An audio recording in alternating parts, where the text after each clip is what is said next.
tak pernah gagal. Ayub 42 ayat yang kedua. Ayub 42 ayat yang kedua.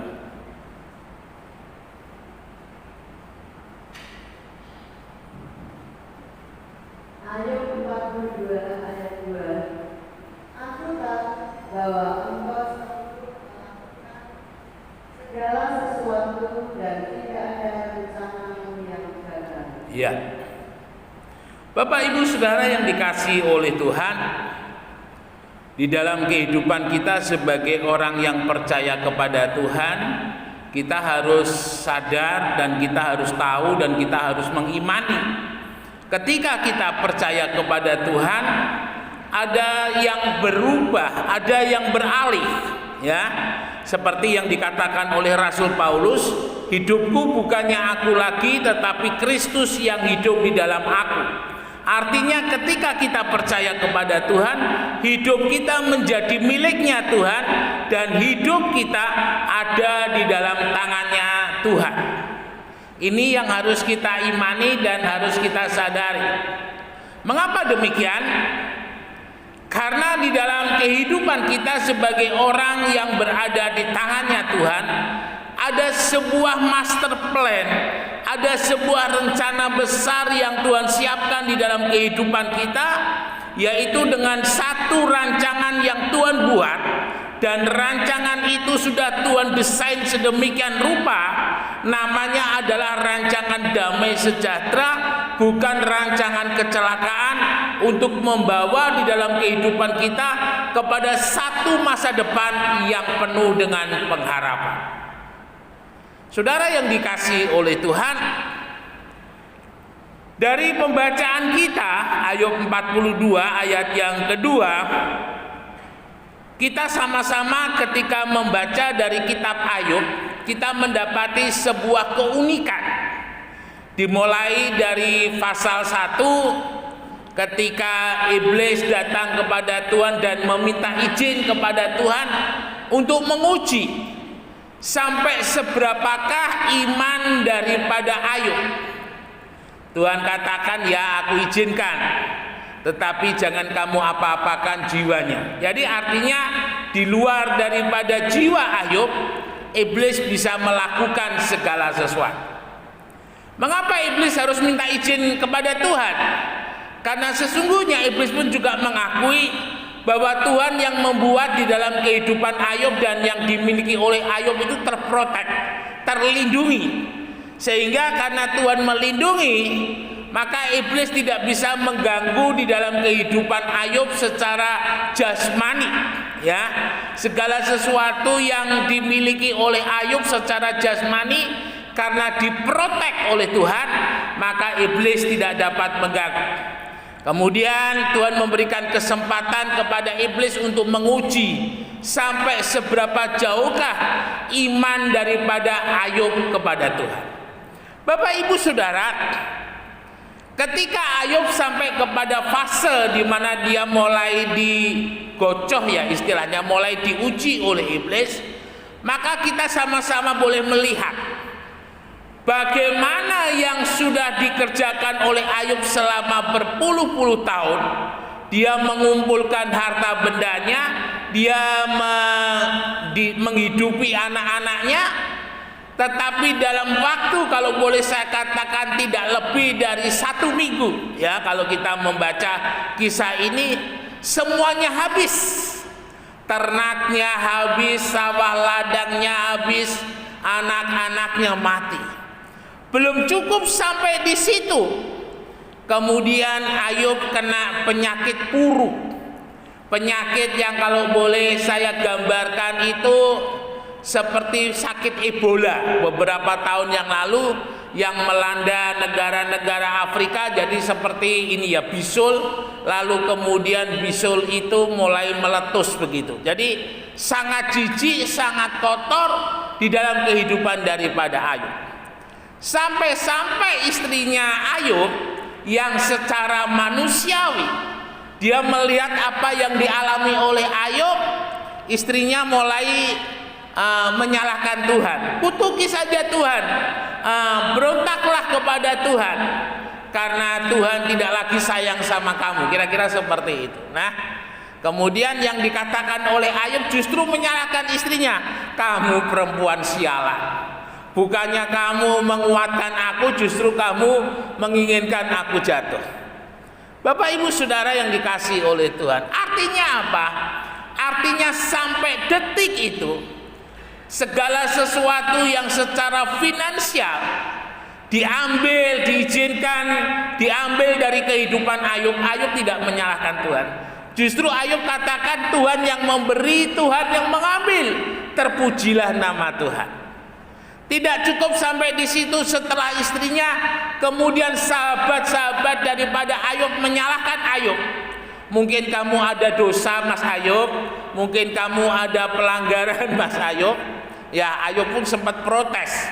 Aku tidak melakukan apa-apa yang melanggar daripada ketetapan Tuhan. Saudara yang dikasihi oleh Tuhan, kita melihat bahwa di dalam kehidupan Ayub saat itu secara manusiawi dia telah gagal. Secara manusiawi di dalam kehidupan Ayub dikatakan dia gagal total. Baik di dalam ekonomi, di dalam kesehatan, di dalam segala hal, Ayub gagal total. Tetapi kita boleh melihat, sekalipun ada satu pujian mengatakan pohon ara tak berbuah, pokok zaitun mengecewakan, kambing domba terhalau sudah, tetapi Ayub sama sekali tidak pernah menyangkali akan keberadaan Tuhan. Ayub justru tetap setia, tetap mengasihi Tuhan. Bapak Ibu Saudara yang dikasihi oleh Tuhan, mengapa Ayub bisa demikian mengasihi Tuhan? Karena Ayub tahu bahwa Tuhan tidak pernah gagal.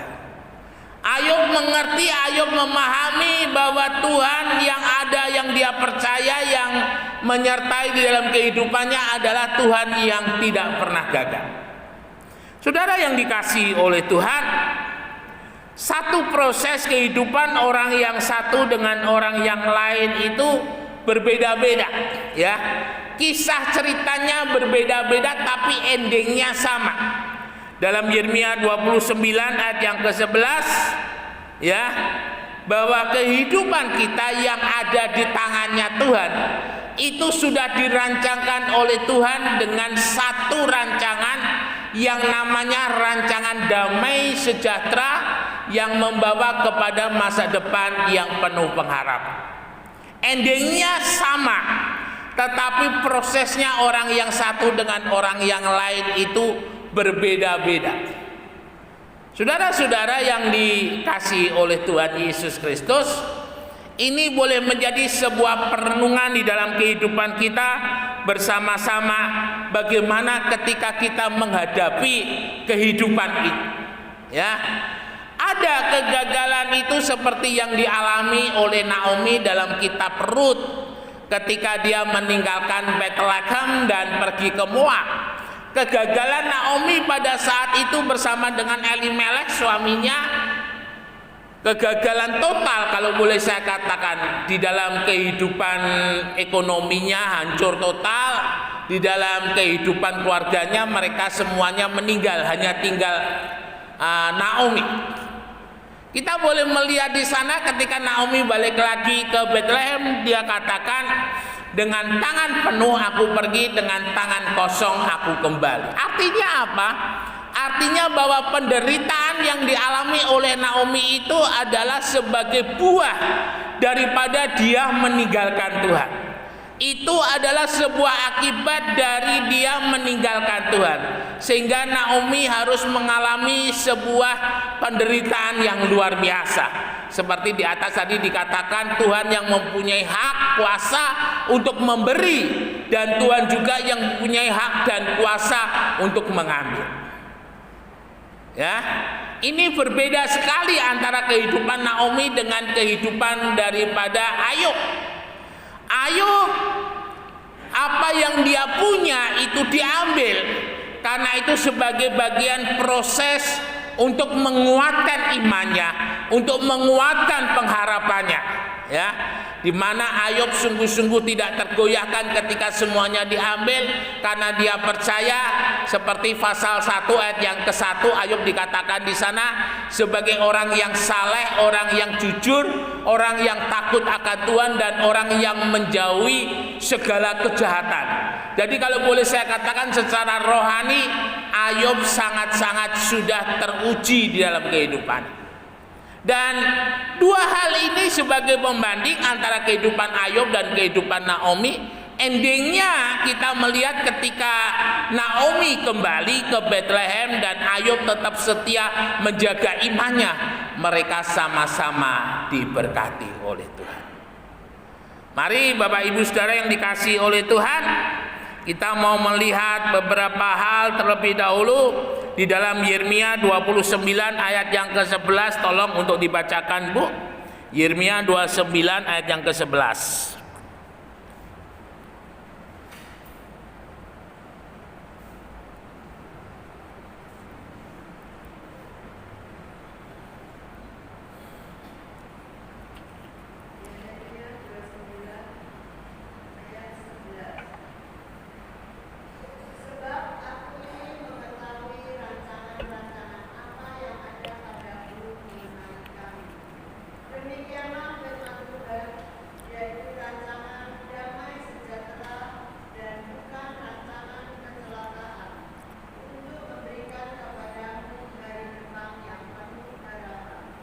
Ya, kalau boleh saya katakan, Tuhan itu adalah sutradara di dalam kehidupan kita. Kita ini adalah sebagai aktor dan aktrisnya Tuhan. Cerita kita itu Tuhan yang menentukan. Cerita kita itu Tuhan yang buat. Dari awal sampai akhir itu semuanya Tuhan yang buat. Ini yang harus kita sadari bersama-sama. Sehelai rambut di kepala pun tidak akan jatuh kalau Tuhan tidak mengizinkan. Jadi artinya ketika kita percaya kepada Tuhan secara penuh, Tuhan sangat-sangat bertanggung jawab atas kehidupan kita. Ini yang harus disadari di dalam kehidupan kita sebagai orang percaya. Jadi apapun yang hari-hari ini sedang kita hadapi, yang sedang terjadi, jangan pernah tinggalkan Tuhan. Bangsa Israel kalau kita mau melihat, ketika mereka mulai keluar dari Mesir di 1 meter, langkah yang pertama meninggalkan Mesir. Tuhan menyertai bangsa Israel dengan tiang awan dan tiang api. Dan itu bisa dilihat oleh bangsa Israel setiap hari. Tiang awan ketika mereka berjalan di waktu siang, pagi sampai sore begitu kira-kira, dan tiang api pada malam hari. Itu terus menerus bangsa Israel lihat. Dan panjang dari tiang awan itu mungkin puluhan kilometer ya, karena ada 2 juta orang yang berjalan keluar dari Mesir, dan tiang awan itu berfungsi menudungi bangsa Israel dari terik panas matahari di gurun. Jadi yang namanya gurun itu kalau panas itu luar biasa ya, panasnya kering. Kalau ada angin gitu ya anginnya kering. Ketika di ini ya, di mana namanya, di tempat daripada ditemukannya kitab-kitab itu di Yordania itu, memang saat itu saya merasakan panasnya luar biasa. Nah, Tuhan menudungi bangsa Israel dengan tiang awan. Dan kalau malam di padang gurun itu dinginnya luar biasa, dan Tuhan memberikan tiang api untuk sebagai tanda kehadirannya, untuk boleh menghangatkan daripada bangsa Israel. Dengan kata lain, Immanuel atau penyertaan Tuhan itu bisa dilihat wujudnya oleh bangsa Israel, ya, dengan bentuk awan yang begitu besar, dengan bentuk tiang api yang begitu tinggi, bangsa Israel boleh melihat, dan itu adalah sebuah keajaiban yang luar biasa. Tetapi Bapak Ibu Saudara yang dikasihi oleh Tuhan, saat bangsa Israel menghadapi rintangan-rintangan di dalam hidupnya, dimulai ketika mereka baru berjalan beberapa hari menghadapi yang namanya Laut Teberok. Dan di sana firman Tuhan katakan Tuhan mau dengan sengaja membawa bangsa Israel lewat jalan yang lain, bukan lewat ya jalan yang cepat, ya jalan Filistin begitu atau jalan di Gaza begitu, tidak. Tetapi Tuhan justru membuat bangsa Israel itu berputar. Kalau menurut penemuan yang ada itu berputar melewati daerah Arab Saudi, ya, orang-orang Badui di sana. Tetapi itu yang Tuhan lakukan karena Tuhan mau sampai seberapa besar iman daripada bangsa Israel untuk menurut dan untuk hidup di dalam tuntunannya Tuhan. Nah, kita boleh melihat ketika bangsa Israel diperhadapkan dengan yang namanya Laut Teberok, ya. Ketika menghadapi laut mereka terhenti karena tidak mungkin mereka harus berenang 2 juta orang, itu tidak mungkin.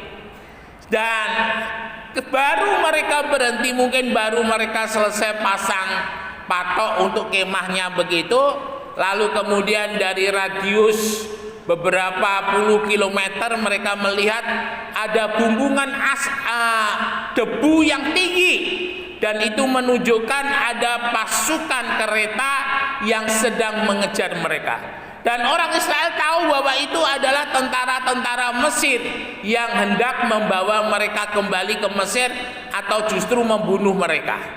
Saudara yang dikasihi oleh Tuhan, saat masalah dihadapi oleh bangsa Israel, mereka lupa bahwa ilah-ilahnya orang Mesir itu baru dikalahkan oleh Allahnya Israel. Ilah-ilahnya orang Mesir itu baru ditundukkan oleh Allahnya Israel dengan 10 tulah. Yang terakhir adalah kematian anak sulung mulai dari manusia sampai dengan binatang. Bangsa Israel lupa Allah yang sudah melepaskan dan membebaskan mereka dari cengkeraman orang-orang Mesir selama lebih kurang 300 tahun. Sejak masa Yusuf memanggil Yakub untuk diam di Goshen, mereka lupa Allah yang sudah menunjukkan kuasanya dengan 10 tulah. Dan yang dilakukan oleh bangsa Israel adalah satu hal yang kalau boleh saya katakan menyangkali keberadaan daripada Tuhan. Musa bawa kami kembali ke Mesir. Saudara yang dikasihi oleh Tuhan, dengan kata lain bangsa Israel melihat masalah yang dia hadapi itu lebih besar daripada kuasa Tuhan yang sudah dinyatakan di hadapan mereka. Hati-hati dalam kehidupan kita sebagai orang percaya. Tanpa kita sadari, kita bisa saja menyangkali Tuhan ketika kita melihat masalah dan persoalan kita lebih besar daripada Tuhan. Ketika kita melihat yang kita alami, persoalan yang kita alami itu lebih besar dari kuasanya Tuhan. Hati-hati, karena ketika kita melihat akan hal itu, maka artinya kita sedang menyangkali Tuhan. Menyangkali Tuhan itu adalah tidak mengakui keberadaan daripada Tuhan.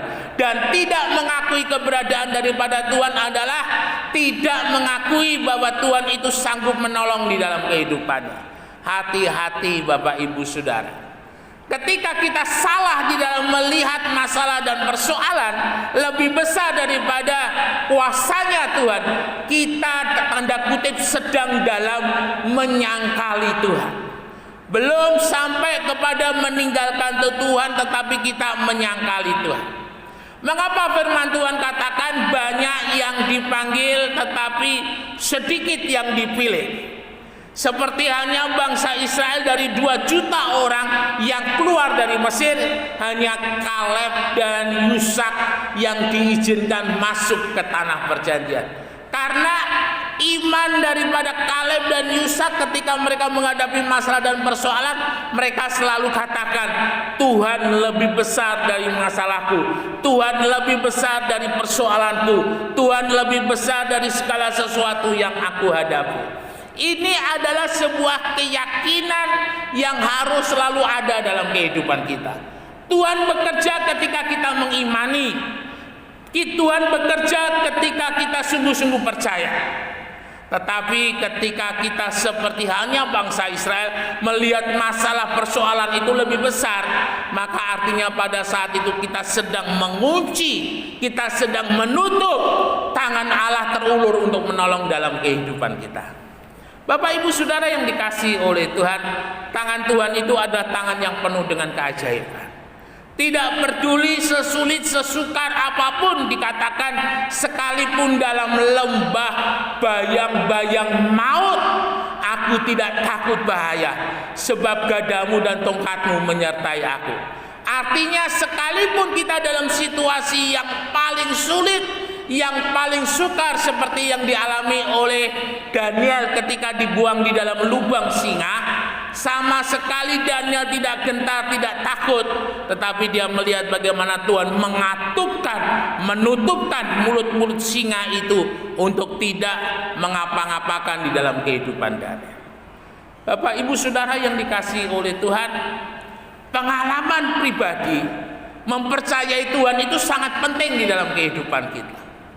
Tuhan akan izinkan di dalam kehidupan kita ketika kita menghadapi masalah dan persoalan dengan cara pandang yang sesuai dengan firman Tuhan, dengan cara pandang iman, ya.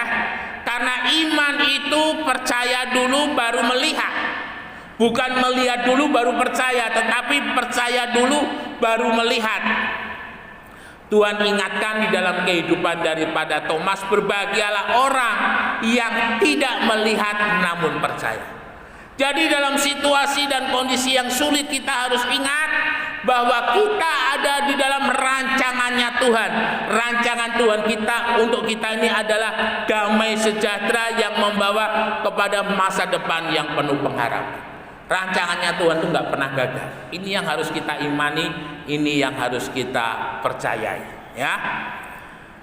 Nah, Bapak Ibu Saudara yang dikasihi oleh Tuhan, kalau kita mau memperhatikan mengenai rancangan Tuhan itu adalah damai sejahtera, bukan kecelakaan. Kita melihat kisah-kisah di dalam firman Allah. Seperti yang dialami yang pertama itu adalah Abraham. Mengapa Tuhan tidak langsung menjadikan Abraham itu sebagai bapak orang beriman, bapak orang percaya? Tuhan tidak langsung memberkati daripada Abraham, tetapi justru Tuhan membawa Abraham di satu proses. Proses yang pertama sampai kemudian proses yang terakhir. Bagaimana di sana Tuhan katakan, aku akan memberkati engkau kalau engkau keluar dari Ur Kasdim, keluar dari Haran ke negeri yang akan aku tunjukkan kepadamu. Saudara yang dikasihi oleh Tuhan, hal yang pertama yang Tuhan mau di dalam kehidupan kita untuk kita ada di dalam rancangannya itu adalah pertobatan.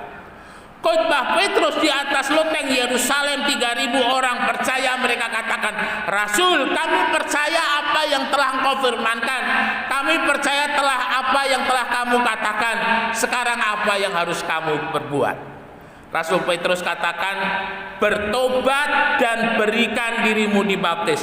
Bertobat adalah meninggalkan 100% kehidupan yang lama kepada kehidupan yang dipimpin oleh Tuhan. Bertobat adalah 100% berpaling dari menghadap kepada kehidupan yang lama kepada kehidupan yang baru.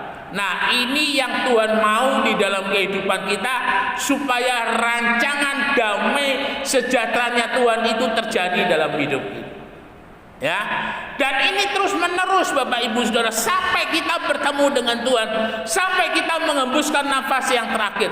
Pertobatan itu terus menerus harus terjadi dalam hidup kita, diperbaharui dan diperbaharui, ya. Dan ketika kita semakin ada di dalam hidup dalam pertobatan, secara tidak langsung kita sedang mengokohkan iman kita kepada Tuhan. Abraham dari pasal yang ke-12 dia keluar dari Ur Kasdim dengan membawa beberapa ternak, tetapi pasal yang ke-13 dikatakan ada banyak emas perak yang dimiliki oleh Abraham. Jadi artinya pertobatan yang dialami oleh Abraham membuat berkatnya Tuhan itu turun. Pertobatan yang dilakukan oleh Abraham membuat kasihnya Tuhan itu turun, anugerahnya Tuhan itu turun. Bapak Ibu yang dikasihi oleh Tuhan, dalam Mazmur dikatakan pada waktu tidur, ya, pada waktu kita tidur Tuhan sudah menyiapkan berkat itu. Tuhan sudah menyediakan berkat itu, dan kita ketika kita bangun, kita bekerja, berkat-berkat itu dicurahkan atas kehidupan kita. Ya, Tuhan tak pernah gagal. Dia selalu berhasil di dalam setiap rancangannya. Tuhan tidak pernah gagal. Tuhan selalu berhasil membawa di dalam kehidupan orang-orang yang sungguh-sungguh beriman dan percaya dan mengasihi Dia kepada masa depan yang penuh pengharapan. Daniel menjadi orang yang besar bukan di Israel, tetapi Daniel menjadi besar ada di negerinya orang, ya, ada di Babel, ada di Irak. Daniel menjadi besar di sana. Dia menjadi penasihat 3 raja yang berbeda-beda. Ini sungguh hal yang luar biasa. Mungkin kalau Daniel berada di Israel, sudah banyak nabi di sana. Tetapi Daniel menjadi luar biasa ketika dia tetap eksis, dia tetap diberkati, dia tetap dipakai oleh Tuhan ketika berada di negeri yang jauh dari Israel. Nah, ini yang Tuhan janjikan dalam kehidupan kita. Dia tidak pernah gagal. Hari ini apapun yang saudara kerjakan, apapun yang menjadi kehidupan daripada saudara, ingat baik-baik, Tuhan tidak pernah gagal. Ketika kita percaya Tuhan ada bersama-sama dengan kita di dalam pengelolaan bisnis, ketika kita percaya Tuhan ada bersama-sama dengan kita di dalam rumah tangga, ketika kita percaya Tuhan ada bersama-sama kita di dalam pendidikan anak-anak, yakinlah dan percayalah dan lihatlah bagaimana Tuhan itu bekerja atas kehidupan kita. Yang pasti setiap kehidupan orang-orang yang ada di dalam tangannya Tuhan, orang-orang yang percaya dan sungguh-sungguh ada di dalam rancangannya Tuhan, dia akan menikmati yang namanya masa depan yang penuh pengharapan. Terus berjalan dan beriman kepada Tuhan, nikmati damai sejahteranya Tuhan turun memberkati atas kehidupan kita sampai selama-lamanya. Immanuel, Tuhan Yesus memberkati, beri kemuliaan bagi nama Tuhan. Mari kita sama-sama bangkit berdiri, kita naikkan ucapan syukur di hadapan Tuhan.